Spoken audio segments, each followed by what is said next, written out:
Hai, Assalamualaikum warahmatullahi wabarakatuh. Dan salam sejahtera kepada rakan-rakan sekalian. Apa khabar anda semua? Saya doakan agar anda semua dalam keadaan sihat sejahtera bersama dengan ahli keluarga yang tercinta. Okey, Alhamdulillah hari ini kita dapat kembali siaran dalam sesi bedah siasat annual report. Dan insya-Allah hari ini kita akan cuba untuk melihat salah satu lagi annual report bagi syarikat yang didagangkan di Bursa Malaysia. Dan hari ini syarikat yang kita akan lihat adalah syarikat QES Group Berhad. So QES Group Berhad adalah salah satu syarikat yang didagangkan di Bursa Malaysia. InsyaAllah kita akan lihat latest annual report dia pada hari ini. Sementara itu, so seperti biasa, please click button share. Just click button share agar lebih ramai rakan-rakan kita yang dapat turut serta dalam sesi ini, insyaAllah, agar sama-sama kita ambil manfaat daripada perkongsian, insyaAllah. So, sekiranya anda semua sudah bersedia, so mari kita mulakan. Sekali lagi, Assalamualaikum warahmatullahi wabarakatuh. Salam sejahtera kepada semua. Malam ini insyaAllah kita akan cuba untuk melihat annual report syarikat QES Group Berhad. So thank you so much kepada anda yang tune in, yang turut serta bersama kita hari ini. Dan juga thank you so much kepada yang dah share this video. So saya ucapkan terima kasih banyak-banyak. Dan kita mulakan. So company ni dia tak adalah lama sangat dah didagangkan. Quite new juga. I think dia since 2017 baru didagangkan. Mula didagangkan 2017 di Bursa Malaysia. So dah 4 tahun dan tahun ni masuk tahun kelima. Dia bersama dengan Bursa Malaysia dalam sektor industrial product and service, dalam kategori ACE market. So market share currently 834 juta dan juga market cap 659. So kalau kita nampak graf dekat sini untuk 1 year, I think lebih kurang 350%, dia lebih daripada 350% kenaikan untuk tempoh setahun dibuat oleh syarikat ini daripada segi pergerakan harga. Right, so sebagai disclaimer seperti biasa, sesi ini bukan dia tak ada memberikan sebarang buy call. Ini bukan buy call, bukan sell call dan juga bukan nasihat pelaburan. Sebarang risiko pelaburan adalah di atas diri masing-masing. So please take note on that. Kita bukan bagi advice untuk melabur, sama ada untuk beli ataupun jual, bukan, kita tak ada bagi itu.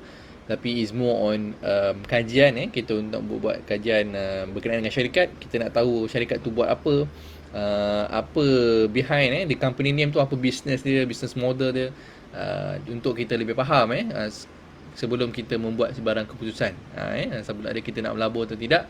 So at least kita tahu, kalau kita nak jadi shareholder, paling tidak kita tahu syarikat kita tu meniaga apa. So itu the basic ataupun benda yang paling asas dalam pelaburan. Alright, so report ni dikeluarkan 30 April, last 2 months, 30 April 2021, untuk financial year 2020, period ending financial year dia period ending 31st December 2020. So dia punya financial year follow calendar year, dia starting 1st January sehinggalah 31st December. So ni ialah muka depan bagi report ni. So nampak kat sini macam benda-benda teknologi sikit berkaitan dengan mungkin produk yang dikeluarkan lah. Right, so ni annual report dia. So page 2 dia dah ada terus dia punya table of content. Nak pergi tengok kat mana semua, dekat page 2 dah ada. Dia dekat page 2 juga dia ada mention dekat sini dia punya vision. We aim to be the preferred partner of choice for our customer, suppliers and associate in the market segment we participate in. Alright, so ni dah mission dia. So basically nanti kita akan tengok dia punya business. Ada dua core business dia yang dijalankan oleh perniagaan oleh business ni. Alright. Little bit background dia dah diasaskan sejak 1991. Agak lama dah sebenarnya, 1991 lagi telah mula diasaskan. Cuma dia didagangkan ataupun listed di Bursa Malaysia pada tahun 2017. So quite new di Bursa Malaysia, tetapi As of a syarikat, they founded since 1999. 1991. Okay. So dia specialize dan ni kita nampak kat sini apa yang dia buat. We specialize in manufacturing, distribution and provision of engineering services for inspection, test, measuring, analytical and automated handling equipment. QES group of company has since grown into a leading integrated solution provider with manufacturing capability. The group has two core business. Okay, so ini two core business dia untuk syarikat QES. Yang pertama adalah distribution division dan yang kedua adalah manufacturing division. Okay, so most likely dia punya business is more on kita tengok tadi dalam sector industrial product. Okay, so that's why kita nampak kat sini dia distribute, okay, dan juga dia ada buat manufacturing. Right, so apa benda yang dia buat ialah test dan juga distribute adalah inspection services dalam engineering, okay, test, measuring, analytical, automated handling equipment dan lain-lain. Okay, alright. Okay, so ni dia punya sikit fact berkaitan dengan syarikat page 3. Revenue dia tulis kat sini dalam USD, okay. Bukan biasa-biasa dalam USD dia tulis. So kalau dia tengok kat sini, rights 12,000 equipment stored, employer ada 350, lebih daripada 350. Distributed ataupun mungkin company yang dia ada cawangan ataupun dia distribute produk dia lebih 7 negara. Okay, 29 tahun pengalaman dalam this industry since 1991. Alright, so page 4 adalah dia punya corporate information berkenaan dengan dia punya chairman, MD, dan president, executive director dan lain-lain. Okay, dan juga berkenaan dengan company secretary register office di mana? Wisma Central Jalan Ampang. Okay, so Jalan Ampang dia punya office yang didaftarkan, tapi head office okay, so head office lain. Head office kat Glen Mary. Oh, okay, Jalan Juru Uku U119 Icom Glen Mary. Yalah, kawasan industri kat situ lah. Dekat Glen Mary tu dia ada, memang kawasan industri pun lah, mostly kawasan industri. Glen Mary. Okay, so stocks. Alright, manakala page 5 yang ada dia punya corporate structure, dia ada dua, tadi kita nampak dua division, dua main division. Yang pertama distribution division dan yang kedua adalah manufacturing division. Okay,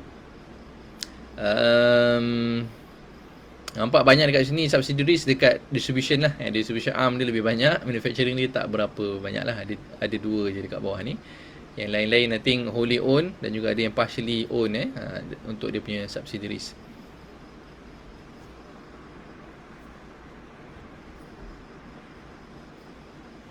Okay, ini corporate milestone since 1991. Dia punya ni lah perkembangan syarikat lah. So 2017 tengok ada tak.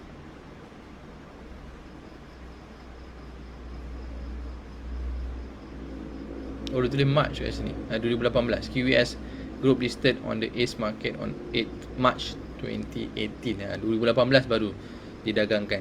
Okay, menurut report ni lah. Tapi dalam table dekat KLC screen dia ada data sin 2017.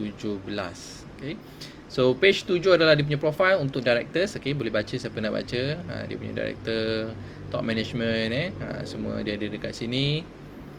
Okay, sampailah page 11. Okay, alright, so kita tengok kita dah masuk dekat tempat yang hampir penting ataupun yang kedua penting selain daripada bahagian MDA. So yang ini dah I think chairman punya statement. Chairman dan juga managing director sekali dia orang himpunkan ini sebagai dia orang punya letter to shareholder. Normally dekat bahagian first is chairman statement. Normally lah mana-mana annual report dia akan letak untuk chairman punya statement, kemudian baru followed by MDA, management discussion and analysis.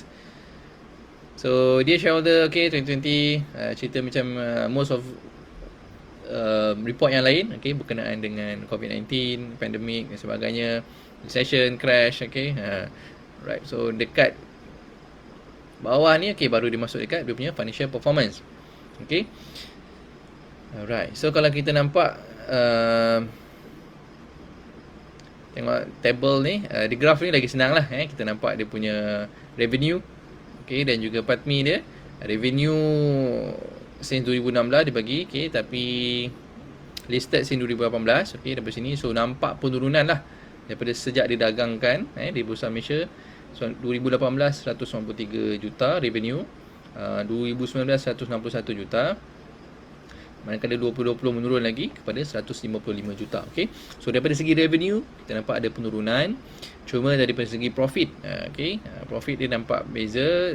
2018 14 juta, 2019 menurun 3.3, manakala 2020 meningkat kepada 8.7 juta, which is I think quite good because, okay, yang pertama kita tengok dekat daripada segi revenue menurun tetapi profit dia meningkat. Ni profit after tax dan attributable to the owners of the company. Okay, so ini adalah profit after tax dan juga yang dah contribute kepada owners of the company, okay, kepada shareholder. So dari segi revenue, okay, menurun, okay, tapi in term of profit meningkat. So bagi saya it's not bad lah, okay, sebab walaupun despite dia punya revenue menurun, dia boleh meningkatkan dia punya profit, profitability, maybe due to cost reduction ataupun pengurangan daripada segi cost barang raw materials dia, mungkin daripada situ. Okay, cuba kita baca kalau ada mention dekat sini. Okay, the group ended the financial year with 155.2 million in revenue and 8.7 million in profit after tax attributable to the owners of the company. Revenue declined by 6.2 million from 161.4 million, while our PATMI increased by 5.4 million from 3.3 million as compared to financial year 2019. The decrease in revenue but increase in PATMI year on year were mainly attributed by a minor drop in sales from distribution division, whereas there was a significant increase in sales generated from the manufacturing divisions, which performed well due to the uptick in the semiconductor industry. The primary reason for the increase in PATMI was despite a decrease in revenue is attributable to the increase in sales by the manufacturing division, which generated a higher profit margin. Okay, so dia mention dekat sini dari segi revenue menurun because of dia punya division untuk distribution, distribution division dia dari segi sales menurun, tetapi dari segi division manufacturing berlaku peningkatan daripada segi sales due to performance dalam ataupun demand daripada semiconductor industry. So dia bekalkan equipment ataupun industry product kepada semiconductor, kilang-kilang semiconductor ataupun industry players dalam semiconductor. Yang kita tahu, yang kita pernah bedah juga sebelum ni, memang semiconductor I think memang sebenarnya tak cukup nak supply benda-benda berkaitan dengan LED, berkaitan dengan semiconductor products is short of supply. Okay, so demand memang banyak, semiconductor yang terlibat dengan automotive sector dan sebagainya memang tengah hot since 2020. So that's why this company also mendapat tempias dari segi perkara yang positif lah, because of sales dia meningkat daripada manufacturing division. Okay, so dekat situ dia punya profit margin lebih banyak. Okay, kira 2%. Okay, alright, so ini table untuk manufacturing and distribution division revenue breakdown. Alright, so dipecahkan kepada 3. Sebab apa dipecahkan kepada 3? Sebab yang pertama manufacturing, yang warna kelabu. Okay, so distribution ni warna biru. Okay, so untuk distribution division tu dipecah 2. Satu untuk service and supply spare part, satu lagi untuk product distribution. So sebelum ni tadi dia mention as one distribution division, tapi bila dia buat nak breakdown untuk revenue dia pecahkan bahagian distribution ni kepada 2. Satu untuk maintenance, more on service and supply spare part, satu lagi product distribution. Okay, so nampaklah kat sini 2020 dia punya manufacturing division dia bertambah compared to 2019. Okay, spare part tak banyak berubah. Okay, service and spare part tak banyak berubah, cuma ada sedikit pengurangan dalam 1 point something lah, tak sampai 2% pun.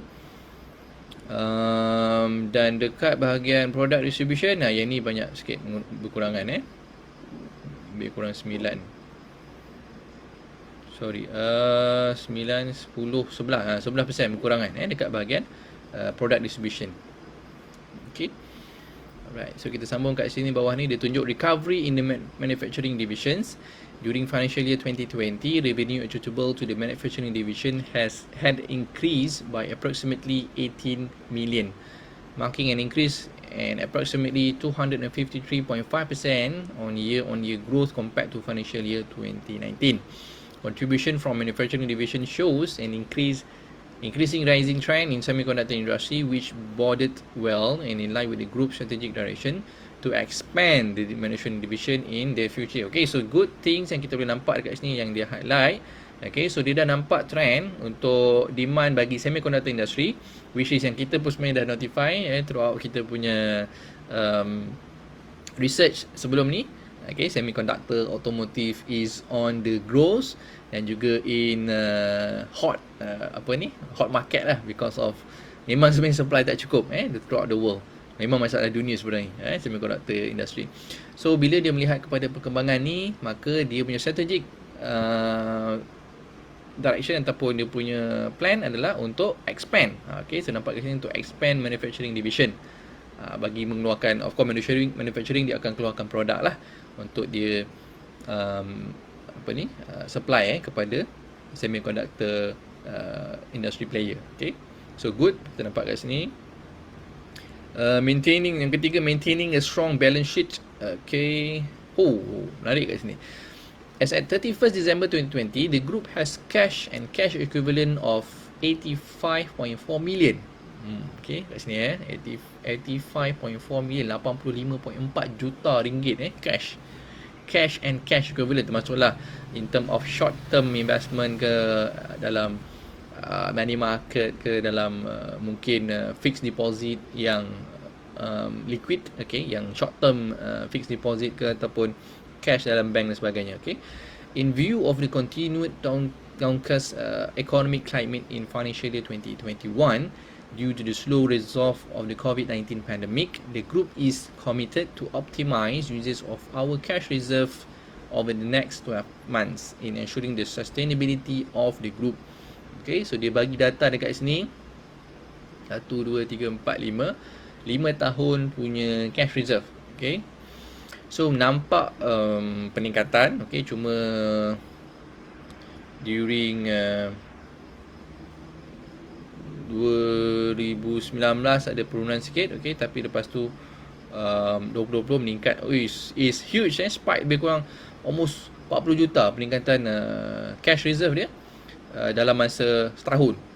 Okay, so kalau kita compare 2019 and 2020, 45 juta pada tahun 2019 dan 2020 85 juta peningkatan 40 juta dalam masa setahun, which for me I think is huge banyak peningkatan, almost double cash bukan maksud dia dalam bentuk ni memang duit dia ready to use at any time. Cash maknanya dia very liquid, kalau dia nak pakai segera, okay, dia boleh gunakan dengan keadaan yang segera.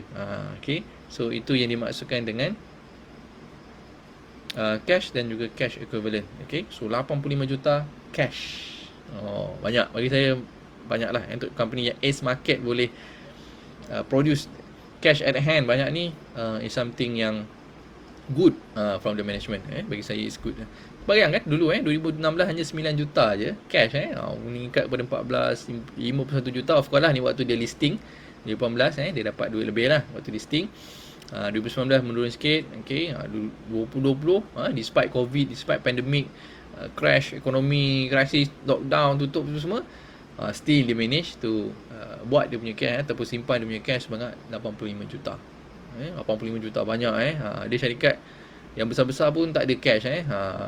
So ni syarikat bukan kecil lah, sebab dia dalam kategori S market, so memang kecil lah sebenarnya. Tapi still dia boleh simpan that kind of money. Is bagi saya memang bagus. Okay, itu baru satu aspek lah kalau dalam kita punya analisis. So the cash is one thing. Selain tu kita tengok gearing ratio, kita kena tengok dia punya financial statement lebih details lah. Okay, tapi kalau on the glance nampak dia ada cash, bagus lah. Okay, so kita sambung kat sini shareholder equity growth.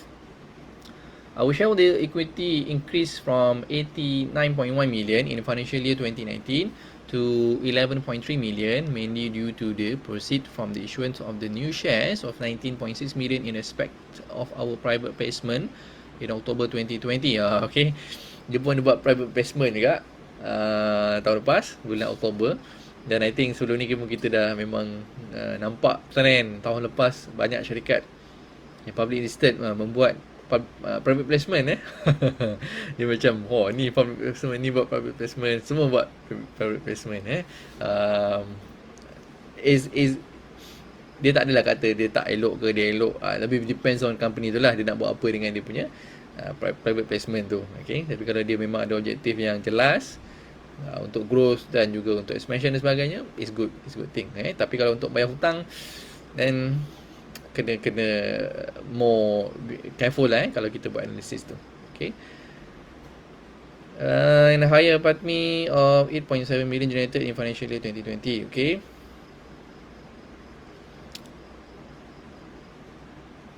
Gearing ratio increased from 0.15 times in financial year 2019 to 0.26 times in financial year 2020. Okay, so mainly from the new term loan obtained to finance the new property that the group acquired. The current ratio had improved from 2.31 times in financial year 2019 to 3.28 times in financial year 2020. Okay, kita nampak kat sini dia mention gearing ratio dia meningkat. Gearing ratio meningkat bagi saya lah, it's not a good indicators lah. Tapi of course sebenarnya kalau kita nak compare, kita kena compare dengan dia punya peers in term of gearing ni. Tapi saya pelik jugalah ataupun saya mungkin ada miss out something yang saya tak nampak. Tadi kita nampak in term of cash reserve, okay, so dia ada pertambahan 40 juta. Okay, kenapa dia nak pinjam duit lagi? Maknanya yang ni gearing bertambah, dia punya gearing ratio dia meningkat disebabkan dia ada buat new loans ataupun dia buat financing ataupun pinjaman lah dengan financial institution ke dengan siapa-siapa. So secara tak langsung dia akan menyebabkan dia punya gearing ratio dia meningkat. Okay, so gearing lebih rendah lebih bagus sebab dia punya kadar hutang tu lebih rendah. So tu yang saya cuba nak faham lah. Dia profit satu, dia untung 8 juta, kemudian dia punya cash reserve juga meningkat 40 juta, dan dia juga ada buat private placement lagi. 3 benda dia buat profit, net profit, kemudian dia ada cash reserve meningkat 40 juta, kemudian dia ada buat private placement 19 juta, ada pertambahan 19.6 juta.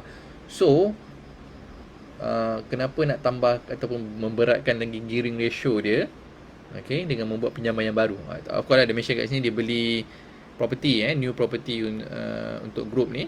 So that's why ada peningkatan dari persegi dia punya gearing ratio lah.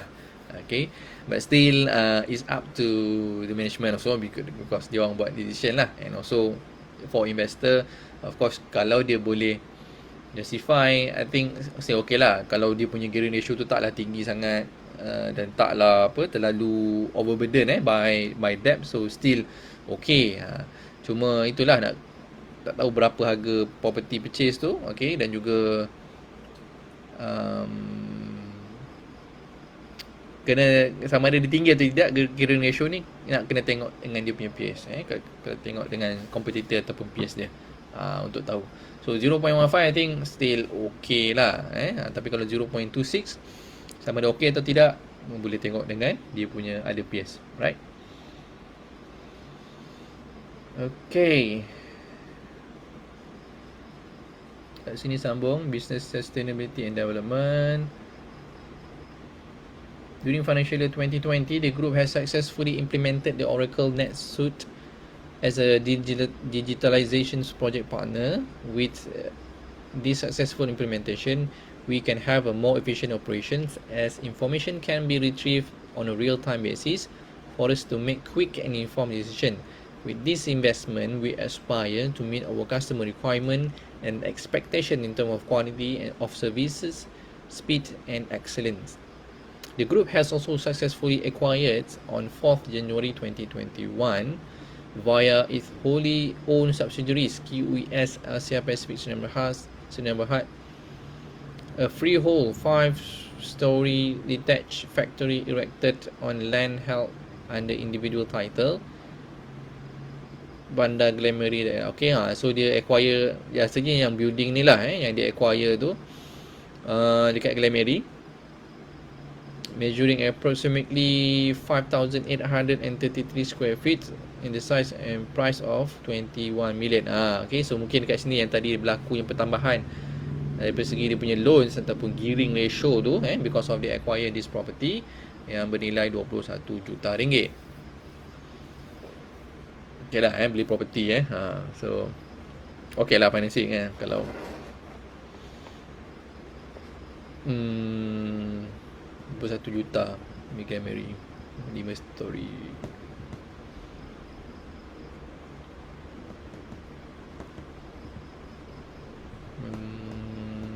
Okay.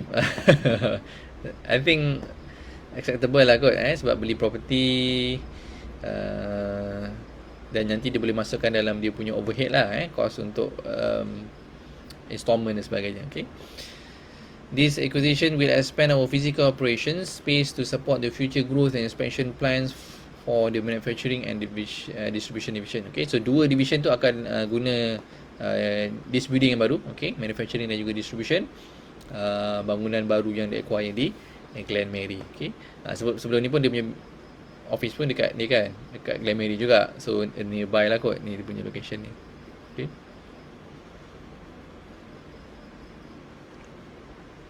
Cuma kenapa dia masukkan dalam this annual report sebab this annual report sepatutnya untuk ending period 31st December.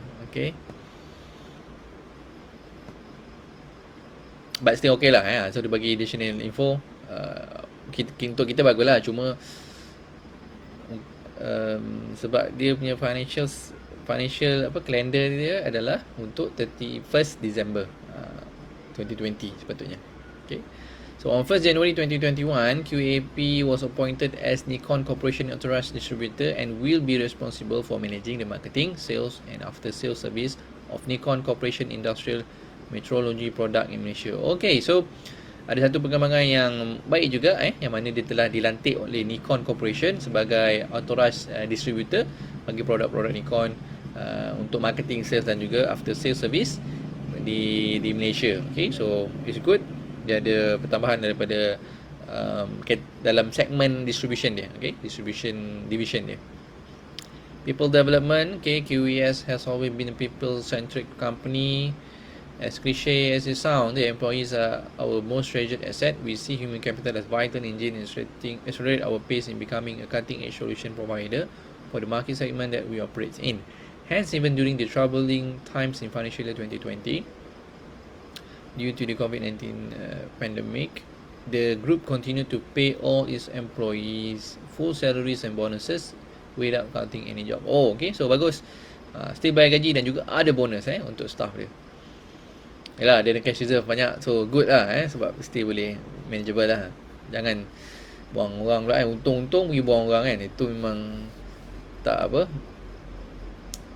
tak elok lah buat macam tu profit tapi kurangkan pekerja tak bayar bonus, tak ada increment dan sebagainya, tak baik lah. Okay, alright, so sambung dekat sini manufacturing product development. Okay, financial year 2021 utilizing the proceeds raised from our private placement of new share in financial year 2020, our manufacturing division is expected to double its capacity in the new factory as well as to develop new products. Okay, so capacity pengeluaran dijangkakan meningkat double so almost 100% increase daripada segi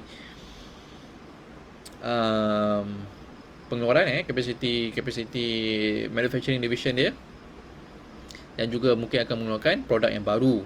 Our manufacturing division will be expanding their products in solutions such as contactless warehouse management system, production electronic travelling system and vending bunny suit system, which will capitalize on the semiconductor growth and Industry 4.0 related projects. So ini antara key area yang dia nak tackle, okay, daripada manufacturing division untuk semiconductor dan juga Industry 4.0, okay, IR 4.0.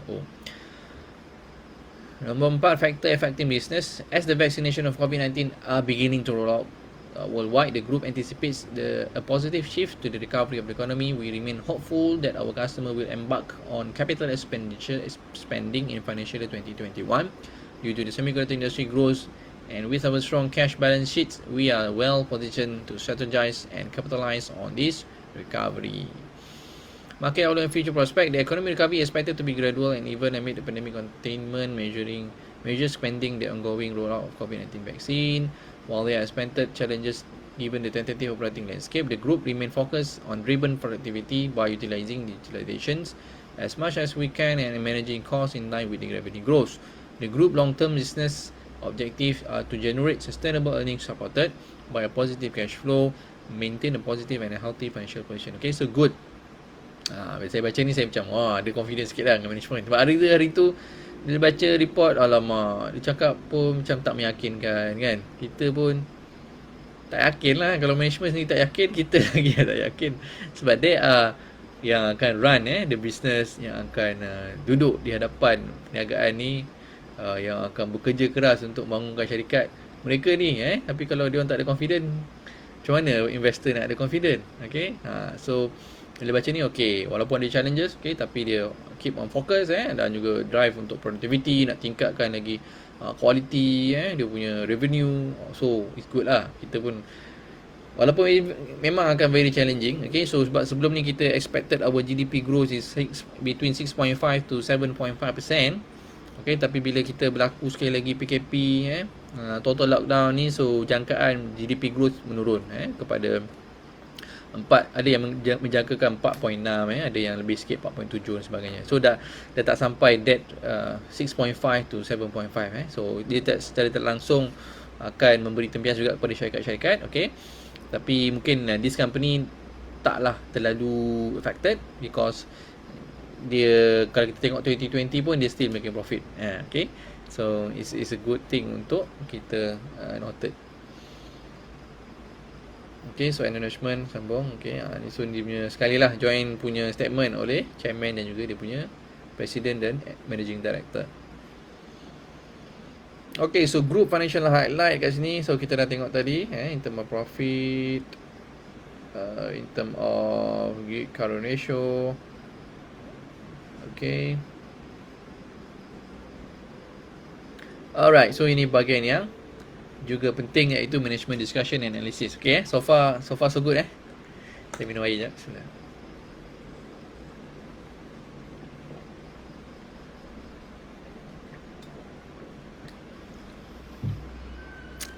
Okay, financial performance review. Okay, tadi kita dah tengok.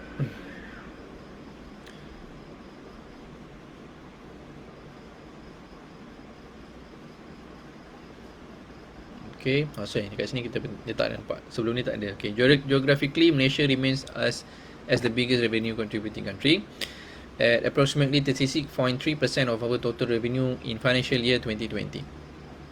53.3% of our revenue is driven from the other Asian countries, and the remaining 10.4% is contributed by the other country. Despite the various versions of government lockdown due to the COVID-19 pandemic, which affected most of our Asian operation, Malaysia, Singapore and Vietnam still saw growth, whereas countries like Indonesia and Philippines managed to break even. This well-balanced geographical composition shows the group diversity and strengths of our core business in which there is no heavy reliance on a single country to driven the continuous growth of the group. Okay, so it's good. So sebab kita ni sebelum ni pun dah mention, is diversification lah salah satu benda yang penting dalam bisnes, supaya kita tak dependence kepada satu market segment saja ataupun market share. Yang mana kalau untuk syarikat ni dia pecahkan dia punya revenue contributed daripada negara-negara ASEAN. Malaysia antara contributor terbesar untuk dia punya revenue. Kemudian ada lagi negara seperti kat sini Singapore, Vietnam, okay, Indonesia, Philippines. Okay, so ada negara yang still bagus daripada segi revenue contribution, but ada yang hanya break even sahaja. Okay. Kemudian kita sambung kat sini, operating expenses. Administrative expenses decreased to 15.5 compared to 15.8 million previous year due to cost saving measures and decrease from travelling expenses due to COVID-19 pandemic. Okay, so ada pengurangan 800,000 bagi tahun 2020. Marketing and distribution costs decreased marginally to 7.1 million from 7.3 million as the management had postponed all corporate exhibition and events due to the COVID-19 pandemic despite an increase in performance bonuses and incentive. Okay, so marketing cost juga menurun. Okay, menurun dalam 200,000 berbanding tahun sebelumnya. Other operating expenses increased marginally to 3.2 of the our revenue compared to 3.1 in financial 2019. In account of loss allowance in the trade receivable and inventories written down, as well as high amortization in intangible assets, bad debt written off, and unrealized loss of foreign exchange. This is despite the reduction in inventories written off in financial year 2020. The group finance cost decreased to 0.7 million from 0.9 million, mainly attributable to the reduction in interest from short-term bank borrowing. Okay, so dekat dia punya finance cost also menurun because of OPR. OPR kita menurun, so in term of installment bank apa dan sebagainya juga menurun. Profit, okay, ni kita dah tengok tadi.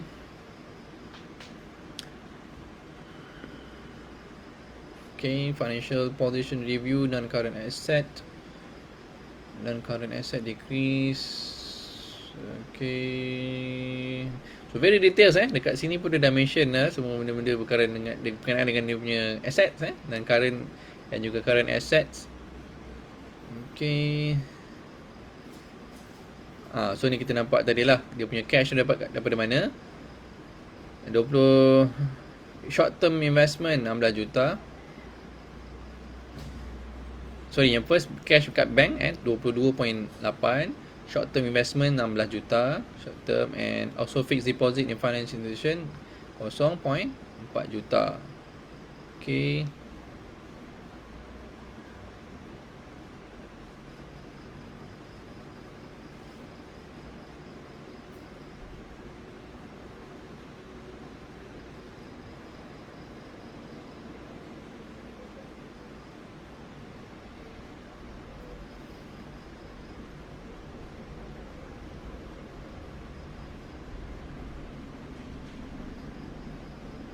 okay, gearing ratio tadi pun kita dah baca. Liquidity and capital reserve.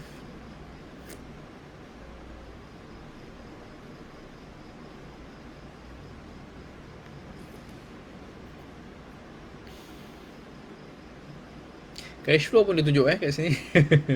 Bagus tu very details.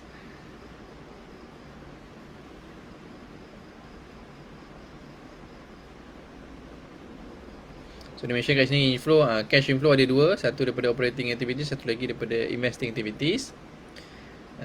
Investing tu yang daripada issuance of new share tu lah private placement tu. Okay, operational and financial risk. Okay, operational risk. During financial year 2020, the group has successfully implemented the Oracle NetSuite as our digitalization project partner. With the successful implementation, we can run more. Okay, ni tadi dah baca. Our ultimate objective is to create optimum operational efficiencies while enhancing the customer experience. This will enable us to minimize any prospect of loss resulting in adequate information while implementing policies, procedures or system in place.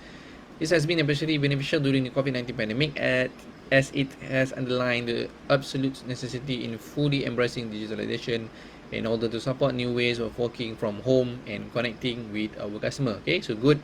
Sebab dia dah implement benda tu baru, lama.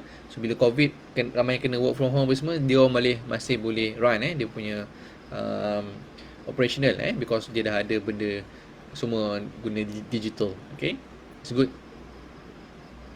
The group is actively and continuously pursuing new product and technology innovation to address the increasingly sophisticated needs of our customers, such as adopting the use of computerized maintenance management system to enhance our service support to our customer. The group will continue to strengthen its market position and expand its customer base by penetrating new market segment. Okay, so also good, dia nak nampak benda ni, so itu dia nak penetrate more market segment. Okay, Financial risk, foreign exchange of course sebab dia terlibat dengan perniagaan di luar negara yang menggunakan currency yang berbeza. So of course dia ada currency risk ataupun foreign exchange risk. COVID-19 risk,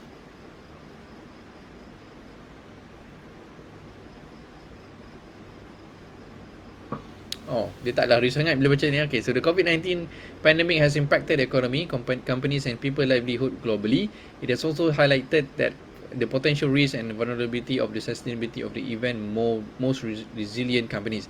However, the upside is the change in consumer needs and behavior, in that the more application and consumption of semiconductors since during the unprecedented time and greater demand for virtualizing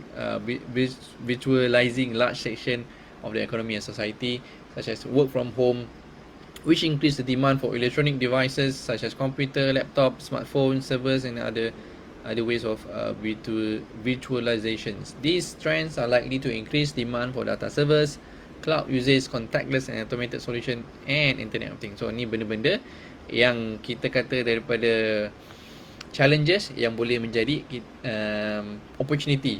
Okay, so COVID-19, tapi bila COVID adalah opportunity untuk semiconductor ataupun devices, teknologi, barang-barang gadget dan sebagainya, because people start working from home, school from home, university from home, business from home, semua from home lah, yang gunakan laptop, komputer, cloud, Internet of Things, server dan sebagainya. Okay, our topmost priority during this pandemic has been to safeguard our well-being of our employees and customers. Hence, the group has also taken appropriate measures adhered strictly to all the recommended standard operating procedure as laid by all the local government rules and regulation. We are pleased that we had zero reported case of any of our employees contacting the virus, and we intend to maintain in this way until the pandemic have been fully curbed. Okay, so good. Walaupun staff dia lebih 350 orang, so seorang pun belum yang tak ada lagi kes positif. Okay, dividend, the board did not recommend or paid any dividend in respect for the financial year 2020. Okay, so mari kita lihat trend dividend company ni sekiranya ada. Okay, sekali je dia pernah bagi, iaitu pada tahun 2019. Satu ni je. So dia bukanlah company yang mengutamakan dividend. Okay, tapi mungkin keuntungan tu dia nak simpan in term of cash lebih. Dia ada beza. Ada company yang more on the dividend policy dia. Okay, so kalau share untung dia nak share dengan shareholder. Ada yang company kalau dia untung, dia kata lebih baik dia simpan untuk growth, untuk cash reserve dia, yang mana dia boleh guna untuk expand more to the company. Dia based on different company, dia different approach lah. Okay, so of course dua-dua tu dia ada market dia, yang attract investor yang macam ni, ada yang investor macam tu. So it all depends on investor punya appetite lah. Okay, right, so I think that's all. Okay, untuk sesi malam ni berkenaan dengan company QES, Grup Berhad, industri yang dalam industri produk, sektor industri produk and services. Agak baru didagangkan 2018, tetapi kita nampak dari segi potensi, okay, yang cukup baik untuk sektor semiconductor especially. Okay, dan juga in term of cash reserve, okay, yang bagus, dan juga prospek business yang lebih besar. Okay, so but again sebagai disclaimer, this is not a buy call. Okay, ini bukan nasihat pembelian maupun penjualan, dan ini bukanlah nasihat pelaburan. Okay, so please take note, kita hanya buat kajian untuk kita faham business model behind the company QES ni, apa dia buat, apa business dia, apa prospek dia, apa potensi yang ada dan sebagainya, untuk kita lebih menjadi well-informed investor, yang mana saya selalu tekankan, a smart investor is a well-informed investor. Dan juga kita kalau orang Islam, sebelum kita melabur, okay, of course kita tengok syariah compliance stock yang pertama. Okay, this syariah lah. Okay, nampak kat sini ada S. Dan juga kedua, kita kena tahu bisnes dia apa dia melabur, sebab kita nak beli syarikat tu, kita kena tahulah dia buat apa, bisnes apa, untuk mengelakkan ataupun itu yang membezakan dengan pelaburan-pelaburan yang lain. Sebab saham, kenapa dia menjadi syariah adalah because dia ada benda yang dia dagang, dia ada benda bisnes yang dia buat. Okay, so that is one of the criteria menjadikan saham ni is a syariah compliance. Okay, sebab kita bukannya jual beli benda yang tak ada. Kita sebenarnya melabur, kita beli syarikat, kita jadi shareholder kepada company tu. Okay, so sebagai shareholder kena tahulah, kalau nak jadi shareholder kita kena tahulah syarikat tu buat apa so benda basic lah. Kita kata kita shareholder, owner kan, owner syarikat sekian-sekian, tapi orang tanya syarikat tu buat apa pun kita tak tahu. So how come a business a shareholder sebagai shareholder tak tahu syarikat tu buat apa. Okay, so I hope this session give something untuk kita belajar, dan juga give something untuk anda juga. Hopefully thank you so much kepada yang dah share. Okay, kepada yang belum share, please share this video agar lebih ramai yang dapat manfaat daripada sesi perkongsian ni. Okay, sama-sama kita kumpul pahala. Okay, saya yang cuba berkongsi, insyaAllah dapat bahagian. Anda yang tekan button share tu pun insyaAllah dapat dia punya bahagian insyaAllah. Okay, sehingga kita berjumpa lagi dalam sesi yang akan datang insyaAllah dalam tajuk yang beza, berkenaan dengan syarikat-syarikat yang beza yang lebih banyak. Doakan saya supaya sihat dan juga masih kuat untuk berkongsi, dan juga saya doakan anda sekeluarga agar dijauhi daripada COVID-19, okay, dan juga diberikan kesihatan yang baik insyaAllah. Sehingga kita berjumpa lagi, saya akhiri dengan Assalamualaikum warahmatullahi wabarakatuh.